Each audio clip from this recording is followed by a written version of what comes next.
This is Teachers Talk Radio, and you are listening live.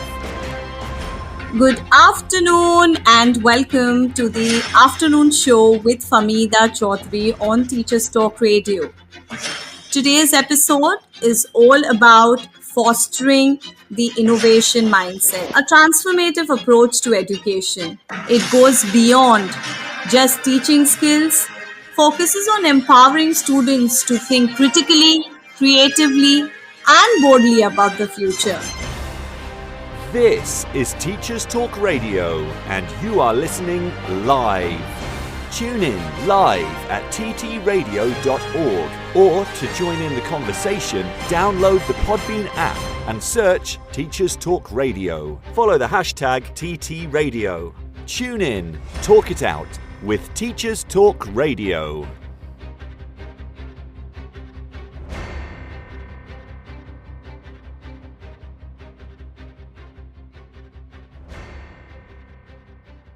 This show is brought to you in partnership with John Catt Educational, publishers of professional development books and resources that support great teaching and learning in schools around the world. Don't miss out. Level up your professional development today and visit johncattbookshop.com to explore the full range of titles. Use the code JCTTR2425 for 20% off your order. Happy reading. Meet USA Study, your one-stop platform for guiding students through their college application journey. Access up-to-date resources on universities, programs, scholarships, and application requirements, all in one place. Get easy-to-access tools, personalised timelines, expert tips, application templates, and exclusive webinars with admissions officers to help your student stand out. Visit usastudy.co.uk or call Phil at 0800 612 8271 because every student deserves the opportunity to shine with USA Study.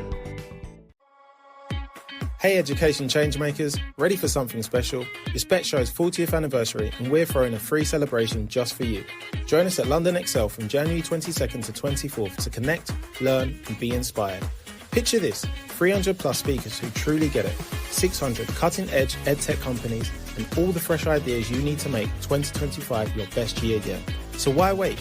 Head to uk.betshow.com, grab your free ticket and come celebrate with your peers.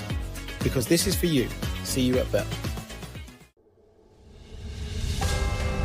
This is Teachers Talk Radio, and this is Teachers Talk Radio News.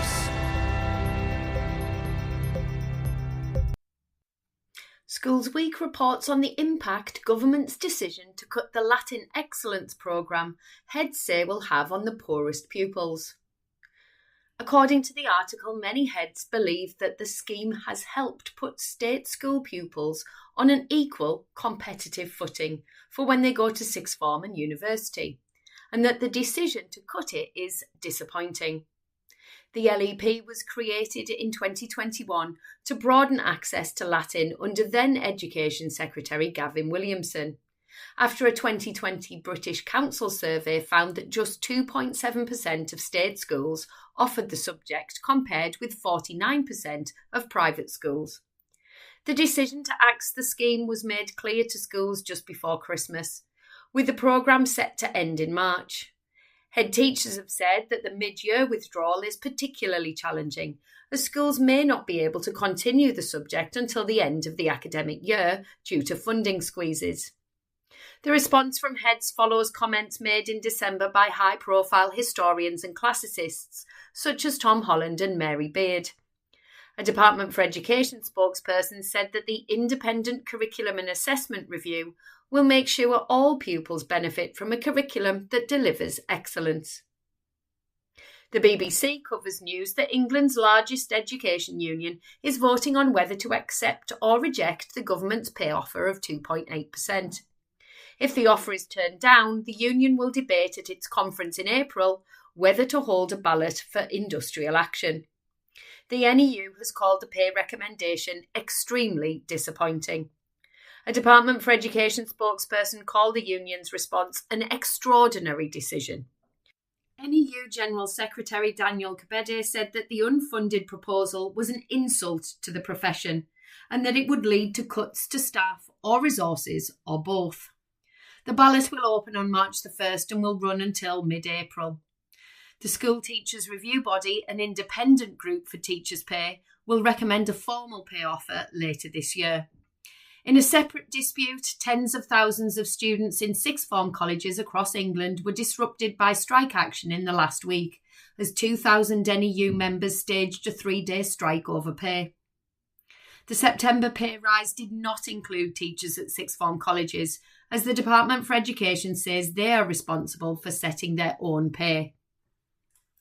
In Northern Ireland, some schools are to provide magnetic pouches to pupils so mobile phones can be stored during the school day.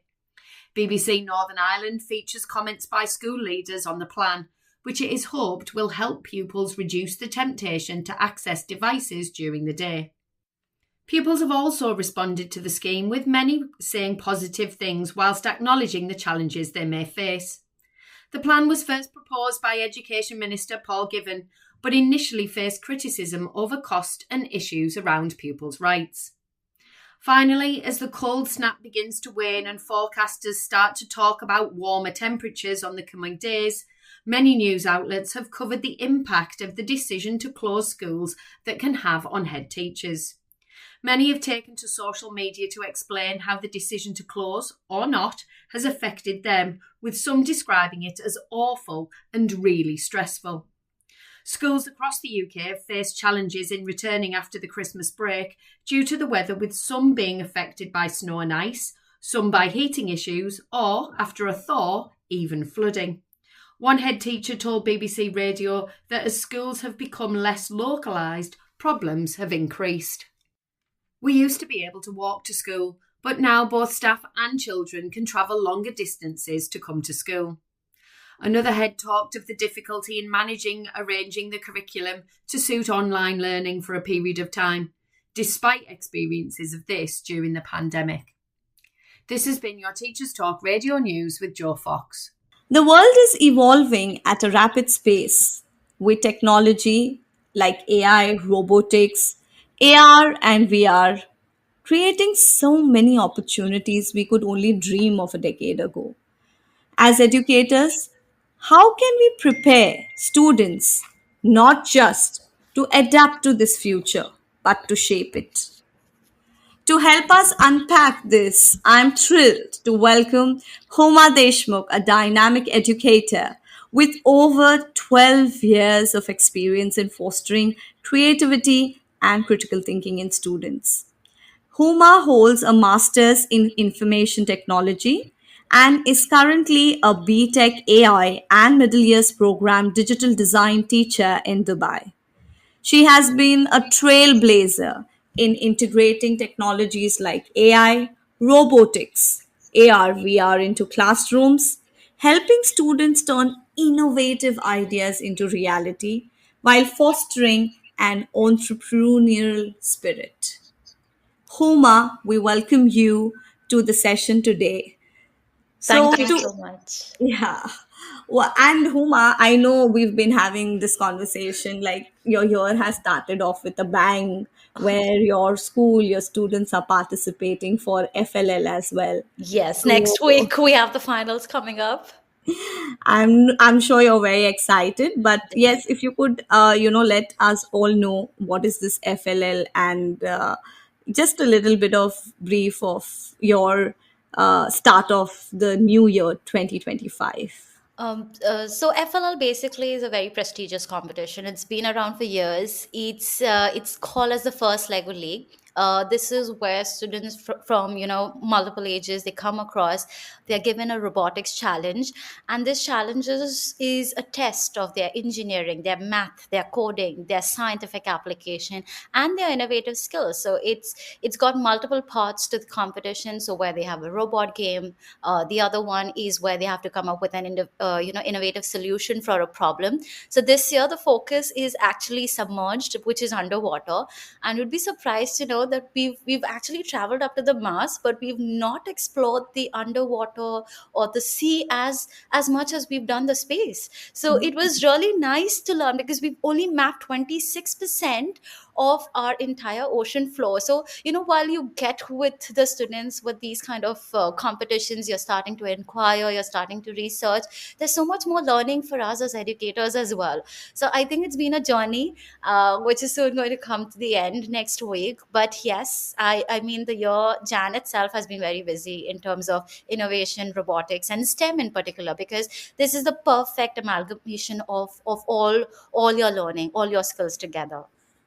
I'm just awestruck with the start itself of our conversation, where you've been using terms like, innovation, innovative solutions, STEM, STEAM, and I'm sure educators around listening to us are eager to know more. Maybe they've already have information of these things, but yes, from your perspective and dealing with the students of today's generation, and how you've been really getting their mindset tweened or into innovation. So Huma, I'm so keen to know, when you say that innovative solution and innovation is something that is at the heart of what you do. So what do you I'm sure there's definitions mentioned overall, in dictionaries online, and but as an educator, someone who's been into this for years, what is your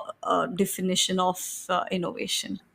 Famida, what's interesting is that, though the term sounds very elaborate and fancy and new, it's something that has been across since ages. Like, we as educators, when we start a lesson, or you're into that classroom, when you start cultivating, skills like curiosity, something about creative thinking, or just a very basic problem solving skill, that is developing an innovation mindset.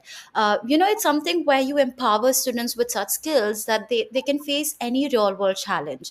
And when you add a bit or a hint of technology into it, which is around us everywhere nowadays, and some exponential technologies like AI, 3D printing, AR, VR, you put that in that mix, and you kind of take the students through a process of design thinking. That's again innovation mindset. And it's not just about technology, it's not about just learning a tool, it's not just about 3D printing stuff. It's when you actually apply those skills in meaningful ways to create solutions that impact people, impact communities, impact the world on a global level. And that's basically what innovation mindset is. And I think somewhere down the line, all educators, we kind of have that building up in our classrooms already. Absolutely, and I'm sure I'm so I true connect. I connect truly to what you say, because even in our classrooms, you coming up with those creative ideas, and tapping onto the talent of students in a different way is something. It could be that innovation mindset itself that is taking place in classes. Definitely. But something that always is there in my mind is, I know it would be like a different discussion, all of it, if we get into it. But then I really want you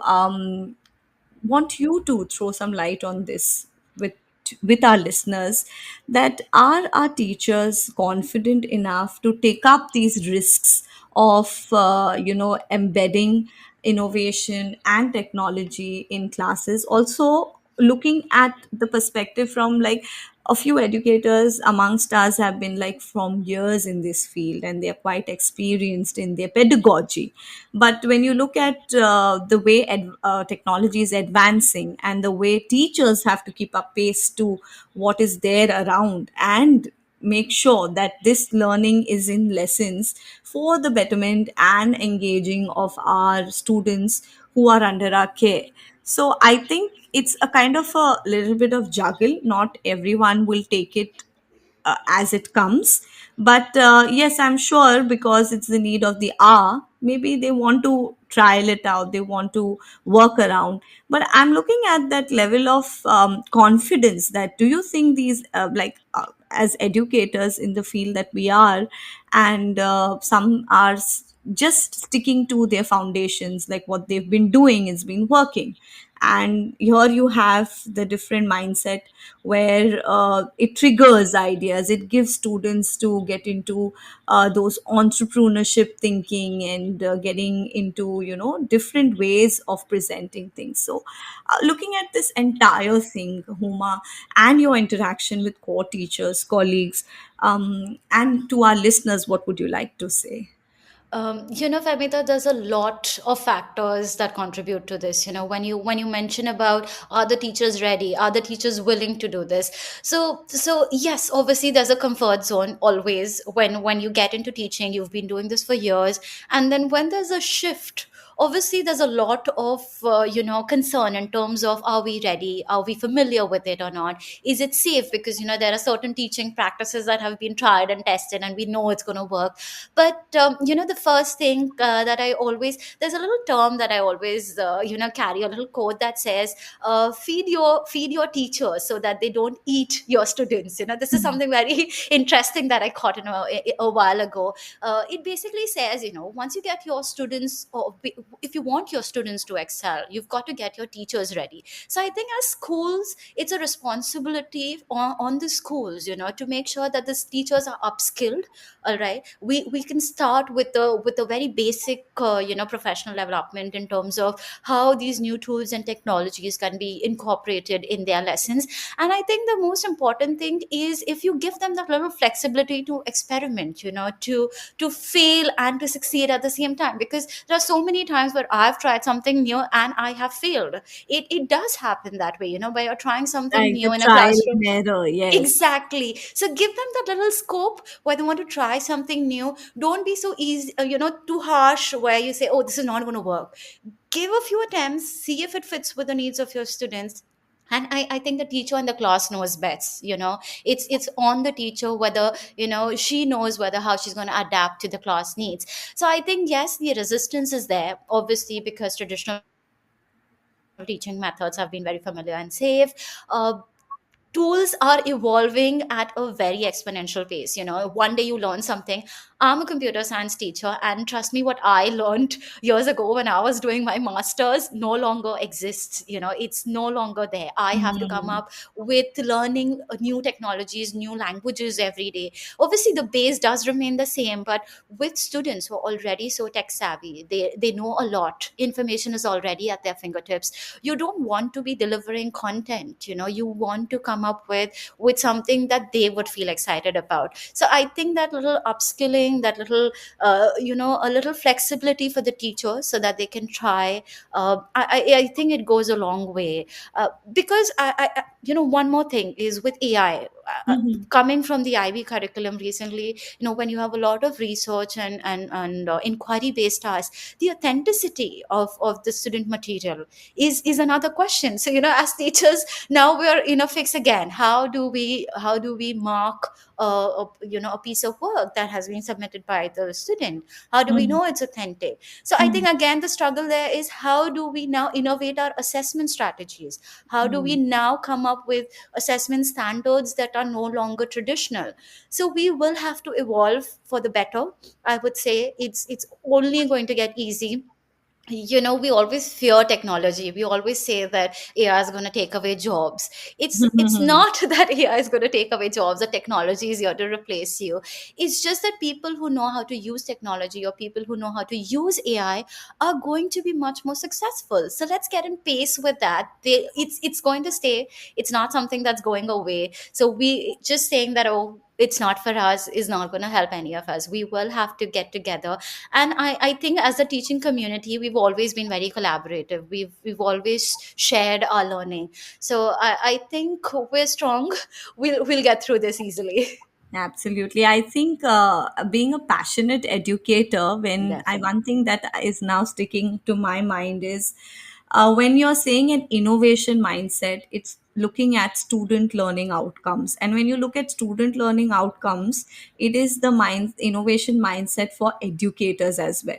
So as Definitely. educators, you yourself have to first have that creative, critical thinking, and daily evolving nature, and then that is what you can inculcate in your students, and then you will think on those grounds, and you will make sure that the lessons are, in a way, designed or creatively. And wherein I when I say designed, this where the design thinking mindset comes in again. So when I say when you talk about design thinking, I know it's a strategy where you have to ideate a problem, think of an idea, think of how you can sort the problem out and come up with practical solutions.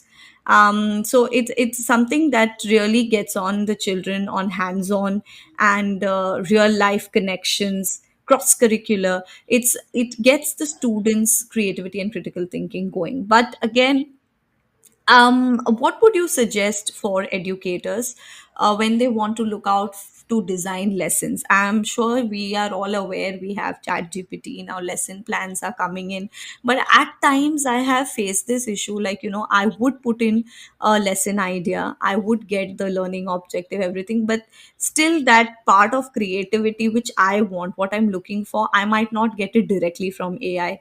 I would want to put in my thinking forward and think in a different way, which I'm sure it might not come in directly. So as a smart educator in this current world or current age of technology, what are your suggestions, and like just two three apps or something that you can share with us which you have experimented and it has really worked out so that it benefits all? All right. So, just because there are loads of parts to that question, I'll start with the first one in terms of the approach to teaching or learning. When you mention design thinking, it's definitely a very impactful process, a very impactful framework. Some schools or some educators kind of prefer something called as computational thinking. Some prefer the design cycle. There's a similar approach called design thinking, and they're kind of quite similar in their approach. Like for example, the design cycle, the IB one, that basically has inquiry at the start of it. Computational thinking, that basically starts with something which is a bigger problem, you break it down.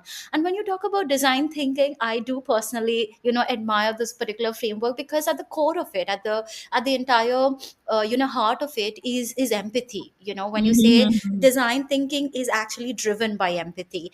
And when you talk about innovation, the heart of innovation is empathy. It actually helps us understand someone's need, someone's challenges, and get into understanding other people's perspective. And this is what guides us. This is what takes us forward into coming up with innovative solutions, helping us tackle challenges in the most creative yet a structured way. You start with empathy, you start with focusing on a problem leading to a solution, and that's where innovation comes in. So there's a lot that goes into it. As educators, yes, ChatGPT definitely has always been, as soon as AI came in, a lot of us put in our lesson plans through it. I understand it's a process. It is, AI is still developing, it's not perfect yet. So Mhm. obviously it's not going to give you the kind of responses that you're hoping for. And there's something that I keep telling our students. I keep saying things like emotional intelligence along with artificial intelligence. This is important. And for educators, I think it's human intelligence plus artificial intelligence. It won't work without that. So a basic start would be just correcting your prompt. If you want ChatGPT to kind of give you the kind of responses that you're looking for, it basically works with proper prompts. So you could say, as a grade 6 primary teacher who delivers social studies, with a class of 20 students with needs, of varied kinds, and then you go on to define them. So be specific, because that's what ChatGPT does. It would not give us specific replies until we are specific with our queries. That's kind of most of the technologies. So it's important that we learn how to do that. And it's quite simple. If you go around, there are loads of websites that help you with that. If you don't want to do something very fancy, even Canva is really free for educators, and it has come up with so many AI tools along with it. I've tried that so many times with my students. I've tried the the image generator. You give them a prompt, and that's best for the entrepreneurship skills that we talk about. When they have an innovative solution, think about a logo for your app. Think about a storyline that could actually go with your solution that you've designed. And Canva AI actually helps them organize. So it's something that whatever their thoughts are can be actually visually organized for the audience to relate to, so the kids really enjoy it. So these are basic things that you want to try. Besides that, obviously, there are some very there's something called as Magic School AI. If you experiment around with Yes, it, yes. yeah, it's been quite popular, because there you can actually kind of have like a chat interaction with maybe you can say the GPT is Shakespeare, all right, and now you're posting questions to Shakespeare. So students now start interacting with the AI as if they're actually talking to a famous personality. So that takes the lesson, to a different level, because now the students are engaged. They're actually talking to a personality that they couldn't in real life. So that's the benefit. This is just small ways of getting, students into AI and stuff, or just having a simple discussion. The other day with AI, I think a lot of my students were discussing about Avengers. It was yeah, it was very random, and then we started off by thinking that, okay, if you talk about Avengers, you had Iron Man, who actually started on the wrong side of AI and then moved to the right side, and then he came up with two AI characters, that one was on the good, the other was bad, and then the villain comes in. And then the discussion was so interesting, because then they got to see the perspective of AI and ethics, and how AI can be benefited, how AI in the right hands, just things like that. So you can pretend to be Iron Man and start that little discussion over there. So with AI, there's a lot that you can do. Yes, it's still developing, but it's still around. But again, you have to keep telling the students about the authenticity. You say that yes, you can use AI, it's there for you, to learn, to adapt to. But at the same time, you have to be authentic. What's generated with AI, you have to know the difference between what your intelligence would produce and what the AI has produced. So you will have to be honest about that. So I think that's a lot we with youngsters that we keep dealing with. So there are multiple ends, to it, from the parents' perspective, from the students' perspective, from educators. We definitely are using it. Are we using it correctly or not? That's debatable, because most of us just think ChatGPT is the only AI we can use, but there's a lot more that goes into it. So yeah. Huma, our conversation is getting really interesting, I know. but I just wanted to. It's time for a short break right now. And when we return, we'll dive deeper into some more practical strategies and tools that educators nurture, can use to nurture creativity and critical thinking in their classrooms. So, listeners, please stay tuned as we take a short break. This show is brought to you in partnership with John Catt Educational, publishers of professional development books and resources that support great teaching and learning in schools around the world. Don't miss out. Level up your professional development today and visit johncattbookshop.com to explore the full range of titles. Use the code JCTTR2425 for 20% off your order. Happy reading. Meet USA Study, your one-stop platform for guiding students through their college application journey.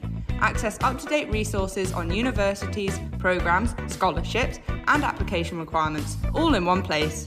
Get easy-to-access tools, personalized timelines, expert tips, application templates, and exclusive webinars with admissions officers to help your student stand out. Visit usastudy.co.uk or call Phil at 0800 612 8271, because every student deserves the opportunity to shine with USA Study. Hey education changemakers, ready for something special? It's Bet Show's 40th anniversary and we're throwing a free celebration just for you. Join us at London Excel from January 22nd to 24th to connect, learn and be inspired. Picture this, 300 plus speakers who truly get it, 600 cutting-edge edtech companies, and all the fresh ideas you need to make 2025 your best year yet. So why wait? Head to uk.betshow.com, grab your free ticket and come celebrate with your peers. Because this is for you. See you at Bet. And you're listening to Famida Chaudhary. Welcome back after a short break, Huma. And Hi. hi, hi. And as you all know, listeners, those who have just tuned in, our topic for today and discussion is the innovation mindset. And when we look at innovation itself, we have a lot more that it just takes in, whether it is the use of the latest edtech tools, whether it is about AI, robotics. We also spoke about the design thinking method that is there, and Huma was so crystal clear about the core of design thinking is connecting it with empathy. So yes, and she also mentioned about there are different frameworks when you look at design thinking. It depends on what you want to do in your lessons, how you want your children to learn, and the ones who are under your care, what would really get them to think in that way and design solutions that will be helping the generations coming. So moving on, Huma, I Mhm. just wanted to, I'm sure, I'm just thinking about AI and the different tools that are available. What if these tools were not there? Like, these learning tools that we are still using, and it wasn't available with us. Would we still say that teachers will be able to create that innovation mindset? I mean, definitely. Why not? Innovation is, like I said, not just restricted to technology. I mean, obviously, yes, AI is a tech component to innovation. It takes innovation multifold, but it's not just limited to AI or technology.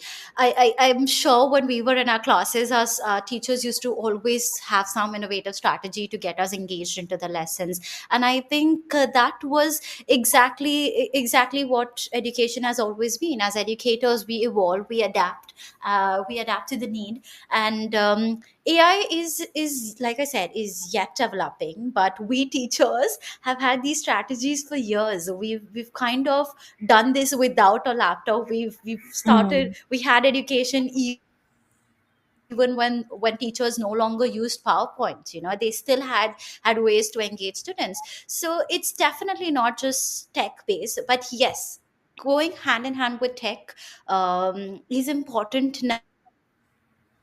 So earlier, the students had much more outer play. They were much more outdoors, and that is why our experiments or our learning was also outdoors. It was kind of more related to the nature, to the environment.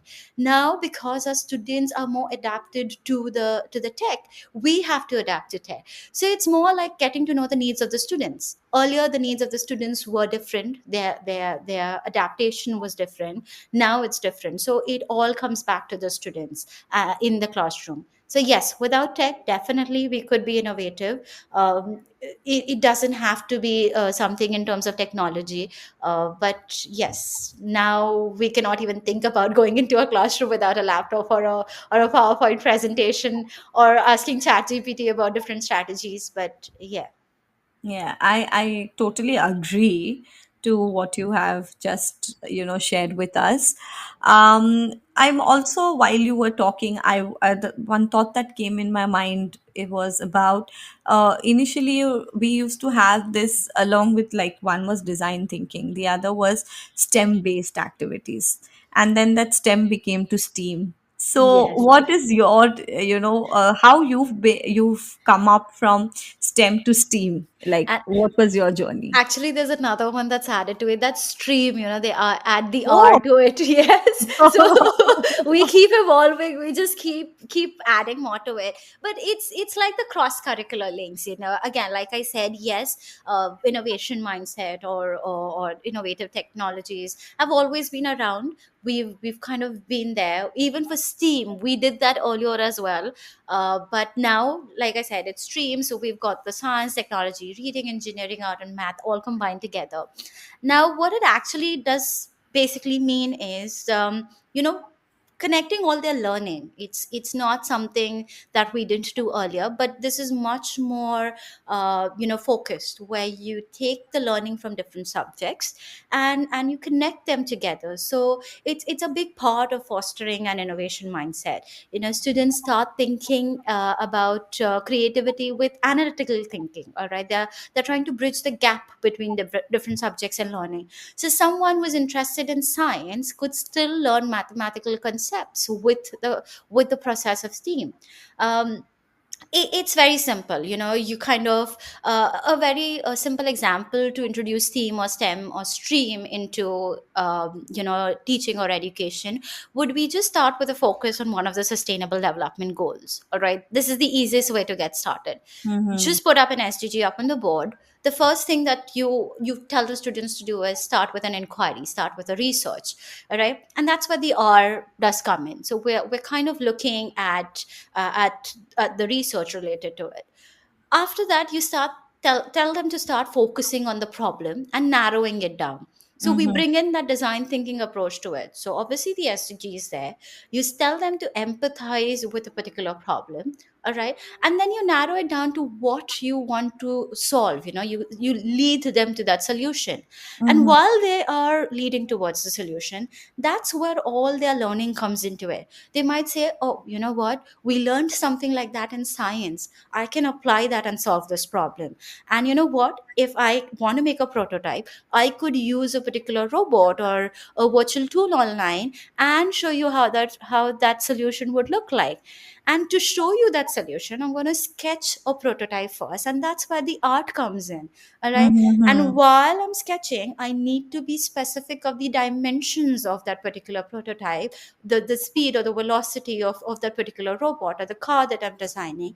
And that's where the math or the physics comes in. And when Mm-hmm. they actually put together tools, it couldn't even be technology, it could just be some cardboard boxes. Take it to a kindergarten child, give them this particular SDG, tell them to develop a solution. They could do it with toilet paper rolls, they could still engineer something out of it. And that's basically stream or STEAM with the design thinking approach. So it's just really giving them a push, just leading them to solve a real world problem, embrace a failure, and think really hard how can they innovate. And while they do this, it's all about entrepreneurship. You've given them the charge. Students love that when you give them the charge of their Yeah. own learning. They will do it to the best, because now, Independently. yes, they're Mm-hmm. independent. They know that everything is my responsibility and I have to do it the best. So they kind of take it up to them and tell them, okay, you have to pitch this idea. I give them the best example. I say, at the end of this, we're going to have a Shark Tank style pitch where you have to come up Yeah. where you have to convince me to invest in your idea. And when it comes to money, they're like, oh, perfect, we're getting a sponsored tool out of it. And I'm like, yeah, perfect, I will sponsor if it really works. And that's how it starts. They get into that entrepreneurship skills, and then they divide roles. That I'm going to start by thinking about the cost of this. And that again is math. They start thinking about, in real world, would it actually be practical? So you Mm-hmm. see, every subject that they've applied, and not only the ones that are mentioned in stream. You could actually link it to so many things, to even social studies.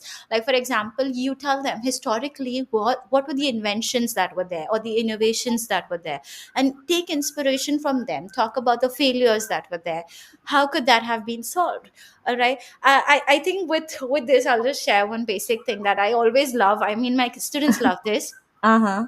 I have a starter in my class, which is called real or fake AI hallucinations, because they Oh. always keep sharing these videos or TikToks about real or fake. I don't know if you've seen those cake videos where you're cutting a cake and you Uh-huh. say whether it's real or fake. So I just put up two inventions up on the board, and they're probably ChatGPT based prompts. I just prompt the AI saying that, okay, give me two inventions from the 18th century. One should be real, one should be fake. I posted both the inventions on the board, and you will be surprised how AI could actually come up with a fake one. And students really get confused. So, it makes them to start think. That's the first thing that they start. Did that technology exist in the 18th century? Do you think people could have actually thought about that invention in the 18th century? Oh, you know what? My granddad did own one like that. And things like that. That's the discussion. That's the thought process that takes them into innovation. People then thought about that. So I think the real or fake is the best starter that I've had, because it is like as soon as they're entering into the classroom, they are ready to see two pictures up on the board, and they start thinking, oh miss, you know what, AI has made this up, this is definitely fake, and this is real, my granddad had this back then. I'm like, oh perfect. So this is kind of nice. When you talk about STEAM, you talk about uh, using AI along with it, design thinking along with it, and this is something we all do already, Famida. Or Yeah. to be honest, as teachers, we've always been this creative, this innovative. It's just that with the current trends, like I said, I'm still trying to understand what Sigma means and still trying to. Absolutely, yes, with our children. And yeah, even I so really connect with you when you say that. And when I started the conversation with STEM to STEAM, and now when you said stream, I'm like, okay. So I think, of course, reading has been. I Yes, you said R stands for reading, right? Yes. So reading has been, and why it's been very important, and it looks at the foundation of, the core of understanding concepts and taking it forward. So how have you, if there has been something with respect to when you look at the stream component? Of course, you gave an example that was spot on, and it was like really clear when you said the entire way how STEAM has been incorporated in lessons, and how the mindset, when you look at innovation mindset. But when you look at stream reading, and the importance here, especially, with the different assessments also, I'm sure you're aware of how reading is taking that that importance basically. So what do you feel as educators should be very particular, irrespective of a language teacher or any other subject teacher for that matter? When I talk about me as a computer science teacher, I usually take that reading to research. So for me, what happened was, when you start telling students to inquire about something, what students do is they do not know how to research. They kind of take the first link that comes up. They say, "Oh, this is the right one," and they paste that in their research. So I have kind of forced students. I said, "No, that's not how it's gonna go for. You kind of read, you summarize that, and that's what your analysis is going to be." So that's how that reading kind of comes up. Also, just kind of coming up with basic inquiry tasks. You give them a passage, you talk, like I'm going to talk about my subject again in terms of computer science. Like when I asked this question about how old or young AI is, and everybody thought it's just 2 years, 2 years ago that AI was there. And I said, okay, go ahead, read about it, see when was AI actually started, or when was the term there.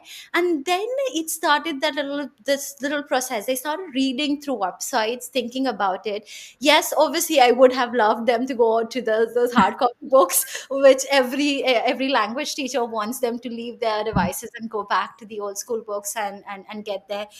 But we'll have, like I said, I, as a computer science teacher, I usually try to adapt to it. I just say that, okay, even if you're reading online, it's not something where you just say, oh, this is a fact, this is done and said. What is your analysis? I always put, justify everything that you've read. All right, give me a proper analysis of what you've read. So that reading always comes in. And I think, as all other subject teachers, we could still do that. Even if you're not a language teacher, give them a piece of art, give them an article, tell them to analyze that. And when you tell them to analyze or justify that article or their thought process related to it, they will be forced to read. Then you're kind of nudging them into, yes, you have to understand every statement that's there, and then give us your perspective. So Yeah. yeah, that I think that's how that read could definitely come in. But yeah, that's one way to get started. But I'm sure, as educators, if someone's got better strategies, I'm sure there are loads of strategies out there. Feel free to share.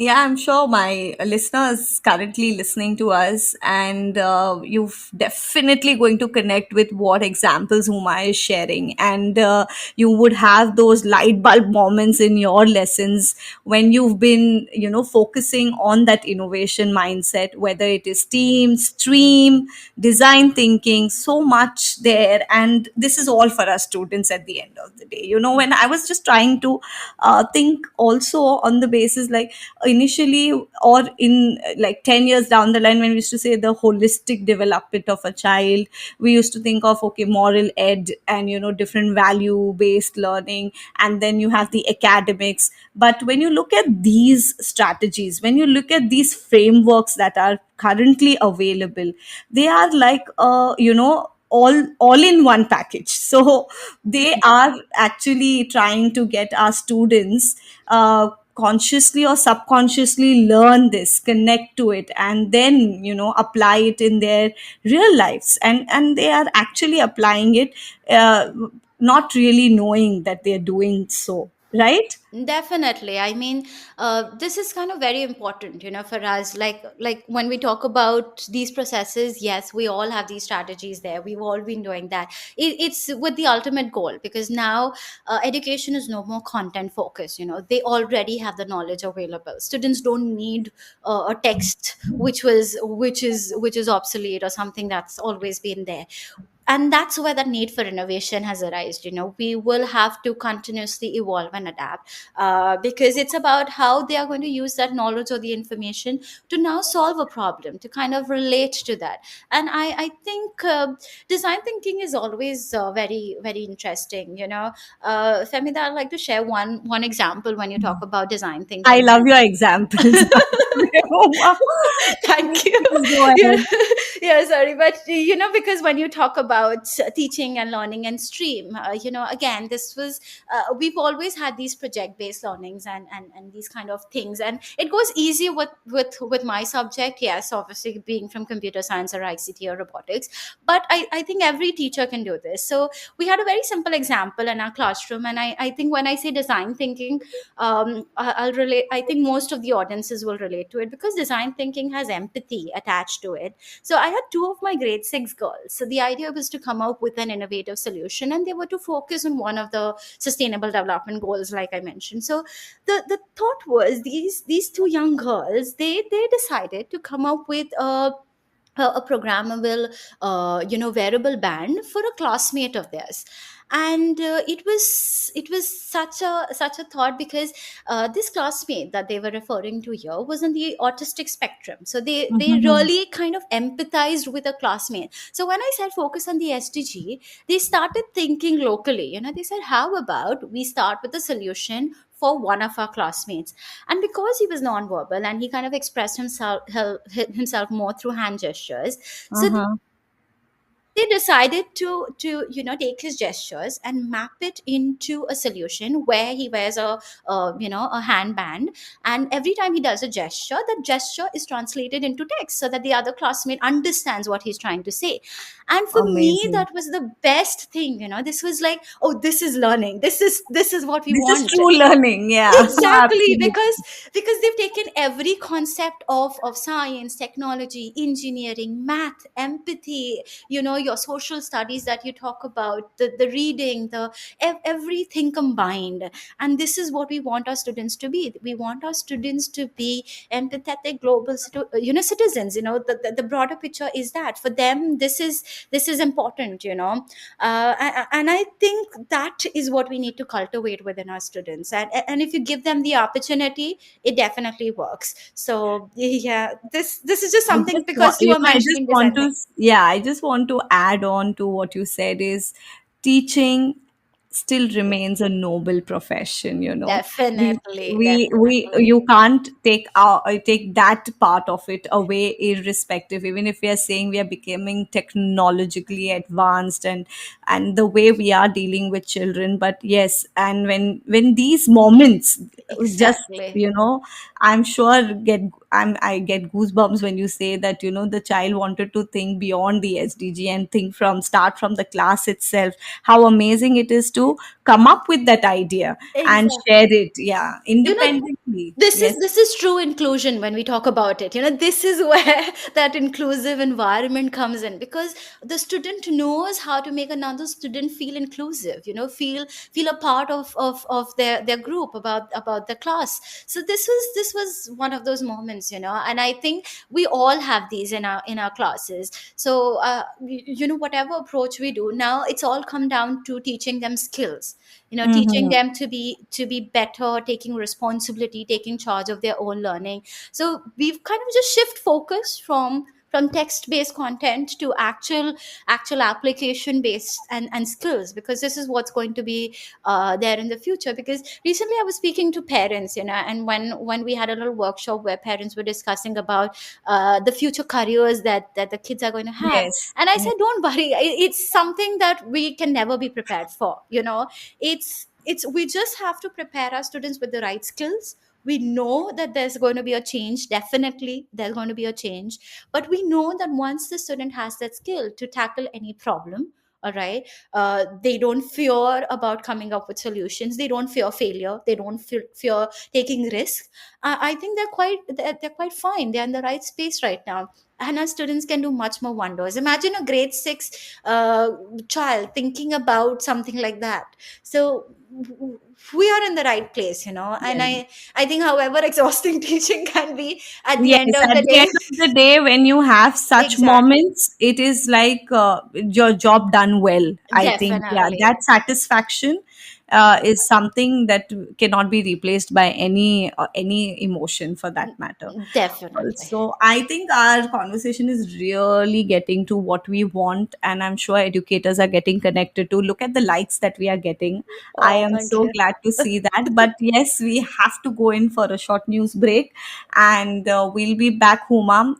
I'm really finding this absolutely amazing Thank because you. your examples have been really uh, really, I'm not getting words, I'm falling short of words, but yes, it's really getting us connected to what we want. When we look at the topic itself, we have chosen for innovation mindset, it's covering a whole lot of things. So we'll be back after Sure. this short news break. Thank you. This show is brought to you in partnership with John Catt Educational, publishers of professional development books and resources that support great teaching and learning in schools around the world. Don't miss out. Level up your professional development today and visit johncattbookshop.com to explore the full range of titles. Use the code JCTTR2425 for 20% off your order. Happy reading. Meet USA Study, your one-stop platform for guiding students through their college application journey. Access up-to-date resources on universities, programs, scholarships, and application requirements, all in one place. Get easy-to-access tools, personalized timelines, expert tips, application templates, and exclusive webinars with admissions officers to help your student stand out.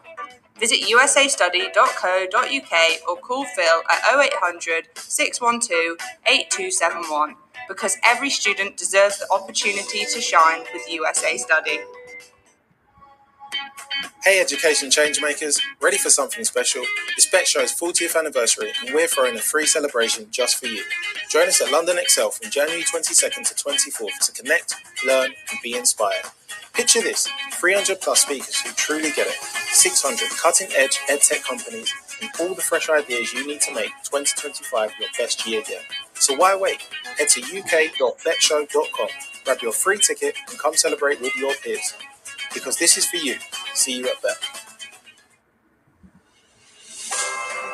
This is Teachers Talk Radio, and this is Teachers Talk Radio News. Schools Week covered a story about a software glitch which wiped Ofsted inspectors' evidence during almost 200 inspections over a 3-year period. The glitch only resulted in revisits on 4 occasions. The report, shared with Schools Week by Ofsted themselves, found that of 26,431 inspections conducted using electronic evidence gathering between February 2021 and May 2024, there were 191 where inspectors reported evidence was lost. Whilst Ofsted say that 4 incidents resulted in inspectors returning to gather extra evidence, it was confident that the judgment is secure in the other 187 cases. Ofsted has refused to name the establishments affected. The electronic system replaced pen and paper in 2019, as the inspectorate said it would better review and synthesise notes and improve security. Schools Week revealed last year that the system was presenting issues, and Chief Inspector Sir Martin Oliver commissioned a rapid review. Ofsted policy states that where the electronic system fails to record and save evidence, inspectors should recapture the salient points from memory as soon as possible after they detect that any notes are missing. The review found that in 182 of the 191 cases, the inspectors affected had followed this policy. In the 5 cases where this was not done, other notes recorded by the inspector or colleagues in the inspection team supported the judgment. Critics, however, have told Schools Week that this isn't good enough. The watchdog has since confirmed it is in the process of moving the electronic system to a new version, which offers improved offline capability and is expected to perform well with intermittent and low connectivity.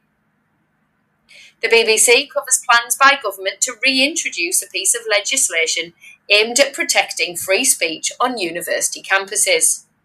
The Higher Education Freedom of Speech Act, which proposed fines for universities failing to uphold freedom of speech, was passed in 2023. Its implementation was stopped after Labour's election in the summer. This was due to concerns that the law was potentially damaging to student welfare. Education Secretary Bridget Phillipson told Parliament that the government would be progressing with the legislation, but with significant changes. Phillipson said academic freedom was much more important than the wishes of some students not to be offended. However, the government says it will seek to remove the part of the Act that allows people to sue universities that fail to uphold their duty to protect freedom of speech. The National Union of Students welcomed the announcement, saying the threat of complex legal responsibilities was no longer hanging over them. Further comments can be found on the BBC website. The Guardian features a story about curriculum changes proposed in Italy. Bible reading, Latin learning, and learning poetry off by heart could all return to primary and middle schools as part of a revamp, but this has been criticised as retrograde and nostalgic. Education Minister Giuseppe Valditara gave an interview to an Italian newspaper, Il Giornale, saying that children must discover a love of reading and learn to write better. Another member of the Education Department told a news agency that Christianity's sacred text would be present in some form. According to reports in the Italian press, reading lists could also include books by a variety of 19th and 20th century Italian poets and writers, although space would be made for other writers from across the globe. Political opponents have criticised the proposals as supporting right-wing ideology and confusing authoritarianism with authority. Students have also protested against the proposals, calling them repressive. Finally, pupils at a school in Solihull are being offered the chance to not have homework for 2 weeks, but only if they use their smartphones less and read a book instead. The BBC Radio West Midlands newsfeed says that staff at an independent primary and secondary school have welcomed the scheme aimed to help pupils start the new year with less screen time. Pupils said they were enjoying the change, whilst the head teacher hoped the initiative was about bringing balance between screen time and homework. This has been Teachers Talk Radio News with Joe Fox. Welcome back. After that news and everyone listening to us, you're listening to the lunch afternoon show with Famida Choudhary, and our topic is the innovation mindset.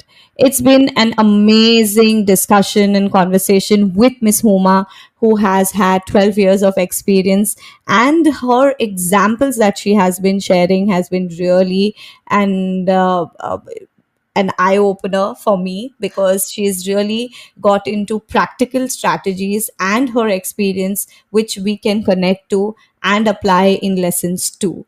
So Huma, welcome back, and our listeners too. Thank you so much for having me again. So while the news was on, Huma, I was just looking at when you said the innovation mindset, and you gave a few examples, especially of that child who came up with connecting with her classmate and creating and developing kind of an amazing tool that would support her classmate. I'm looking at when we come up with ideating, and when we come up with the use of the framework of design thinking, how about a few obstacles that you as an educator might have faced, or educators around listening to us might face, when it comes to stepping out from our comfort zone? When I say that, I mean, let's say we want to create something, but we have to look at the business aspect, I have to look at the financial aspect, I have to maybe look at permissions and granting of things, or it could also be like me, I have to go beyond those classroom walls or something like that. So I'm looking at from that perspective, how do we tackle it? And I'm sure there is a way out, but is it okay to take that level of risk? Famida, this has been something that I've faced myself. I wouldn't. I mean, every teacher has. When you want to try something new, it's definitely not easy. It's a risk. Not only as educators, you're obviously being scrutinized. You're kind of being observed. You have a lot that is going on. A lot is dependent on how you teach or how you strategize. So definitely not easy, and that's why most of the teachers hesitate. I won't say all, but some of them would definitely hesitate to take this risk, which is fair enough. I completely understand, and I think the best way to do this would be start small. I think one of the obstacles that we always think is we cannot be innovative if we do not have the right hardware or the right resources in school, Mhm. which is definitely dependent on a lot of the school budgeting. How much are they Mhm. ready to invest into these tools and technologies? So what I have kind of strategized, what I've tried testing it, is I kind of prove first in a small cohort. I start with a little experiment with a small cohort of students that I think would give me the right kind of evidence to show that this works. All right, Mhm. you can start small, and then you can start with some free tools. There are a lot of these tools that you see, that are physically available. They're there virtually as well. I'll give you a Okay. very simple example of microbits. This is one of my very famous tools that I love. Because I'm from computer science, I definitely love microbits, not only to teach computer science and coding, but Uh-huh. for STEAM and innovation. Now, if you go Uh-huh. online, there's literally a virtual website called Make Code Microbit. So, Make Code gives you the virtual version of it. All Yes. you have to do is just get them onto it, show them the basic code, and it's not difficult even for an English, math, science, or a Yeah, language yeah. teacher. I too If have you just used it. Yes, yes. Yes. So it's kind of so easy when you start off with it, and you tell them that, okay, these are the different sensors. This is the kind of capability. And in fact, these kind of tools, they keep evolving. So now it's come up with the AI element as well. You can create machine learning applications with it. So this definitely helps, just getting started with the virtual aspect. Even with 3D printing, if you do not have a 3D printer, let the students actually start getting to design it. Get onto Tinkercad, which is free. Let them Mhm. explore, let them experiment, let them come up with models. It's all right if you don't have a 3D printer that you can't print. At least Mhm. this will be a proper evidence for the school to understand or see the skills that the student has learned. This show is brought to you in partnership with John Catt Educational, publishers of professional development books and resources that support great teaching and learning in schools around the world. Don't miss out. Level up your professional development today and visit johncattbookshop.com to explore explore the full range of titles. Use the code JCTTR2425 for 20% off your order. Happy reading! Meet USA Study, your one-stop platform for guiding students through their college application journey. Access up-to-date resources on universities, programs, scholarships, and application requirements, all in one place. Get easy-to-access tools, personalised timelines, expert tips, application templates, and exclusive webinars with admissions officers to help your student stand out. Visit usastudy.co.uk or call Phil at 0800 612 8271 because every student deserves the opportunity to shine with USA Study. Hey education changemakers, ready for something special?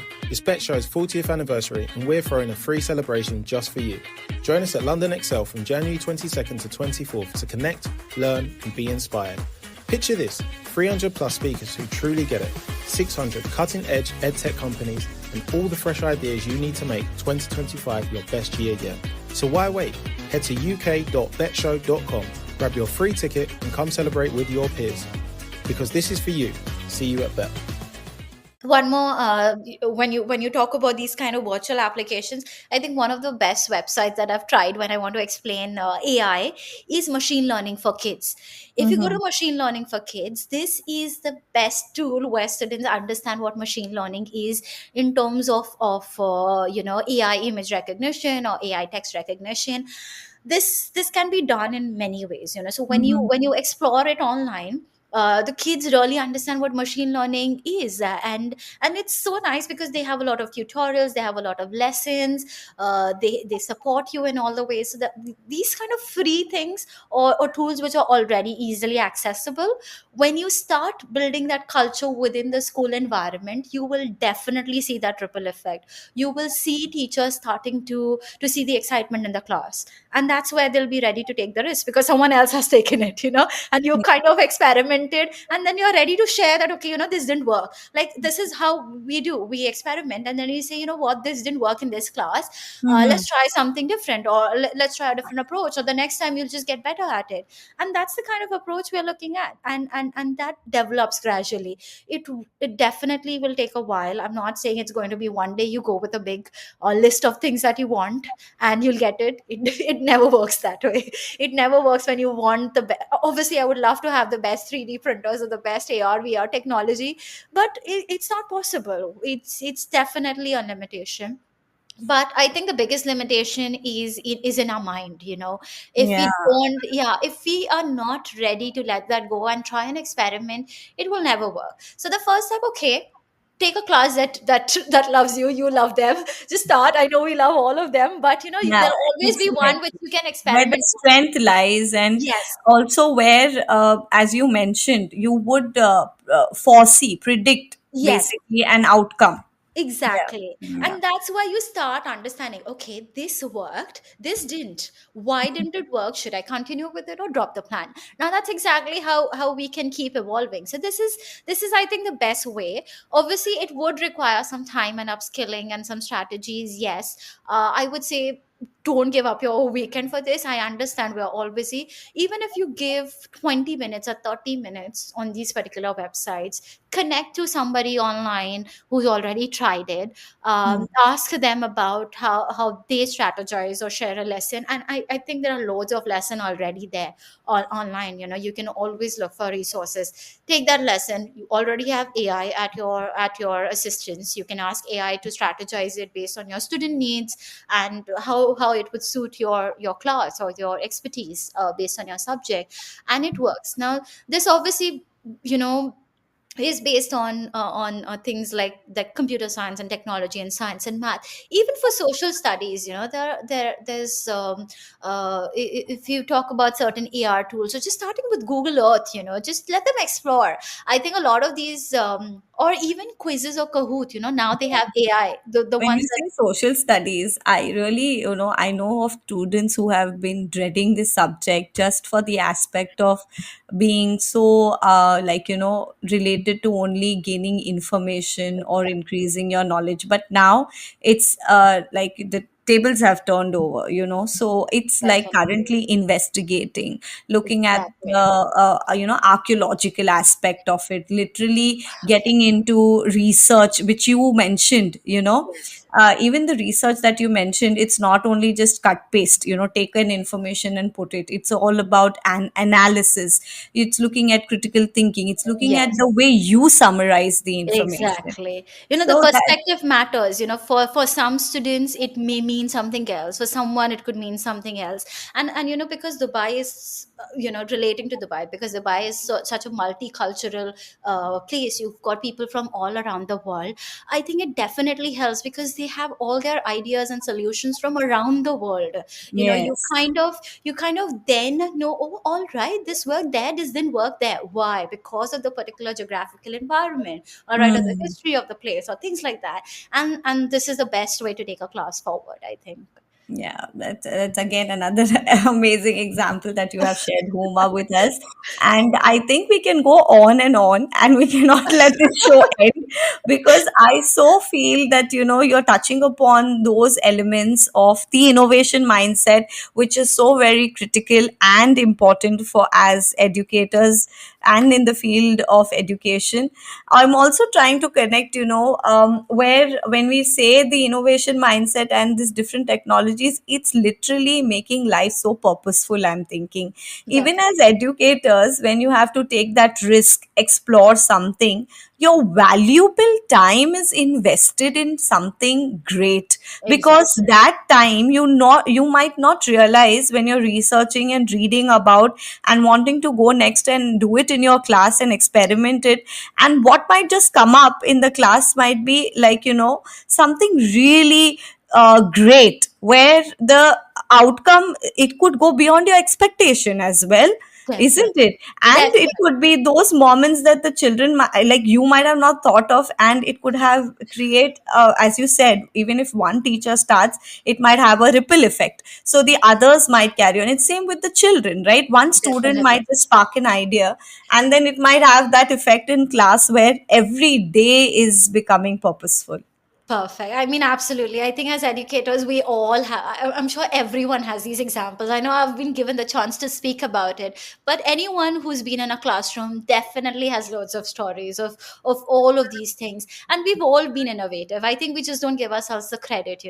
It's just that sometimes you think, okay, am I doing enough? Yes, we all have that question. But, just trying, getting out of your comfort zone, taking that first step is all that matters. And from there, I think we as educators will feel that we'll feel re-energized. We'll feel, like you said, the purpose. You feel that, oh, this is exactly the purpose that I took into that field of education, and this is why I started.